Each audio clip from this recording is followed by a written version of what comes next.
आपलं हे जीवन, आपली ही लाईफ कंडक्टर सारखी असली पाहिजे. कंडक्टर जगत राहतो, पाहना तुम्ही.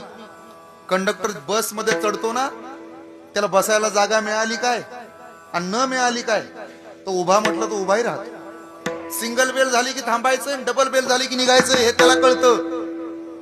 पैशाची पिशवी आहे कमरेला, पण मोह नाही. नोट आहे त्याच्यामध्ये, पण त्यातली एक नोट माझे असं सुद्धा त्याला कधी वाटत नाही. प्रत्येकाबरोबर घासाघीस होते त्याची, चिल्लरीवरून, सुट्ट्या पैशावरून. प्रत्येकाबरोबर भांडण आहे त्याचं, पण डोकेपुढे कधी होऊ देत नाही. तो सगळ्याला समायोजित करतो मग चालतो.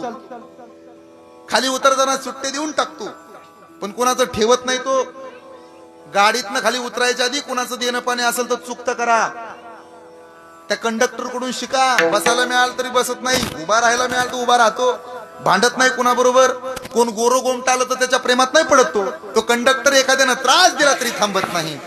काय प्रत्येक गावात उतरतो महाराज स्टँडवर, जणू काय आपल्या बापाचंच गाव आहे म्हणतो. गाडीतनं उतरणार, आळूके पुळके देणार, वर हात करणार, जांभळ्या करणार, चहावाल्यापाशी जाणार, चहा पिणार, आपलंच गाव आहे म्हणणार.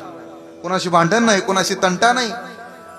एसटीतनं ड्युटी संपल्यावर खाली उतरतो तो, उद्या कुठली गाडी आहे त्याला माहित नाही, उद्या ड्रायव्हर कोण आहे त्याला माहित नाही, उद्या निवारा कुठे आहे त्याला माहित नाही, उद्या रूट कोणता आहे त्याला माहित नाही. जरा घ्या त्याचा आदर्श.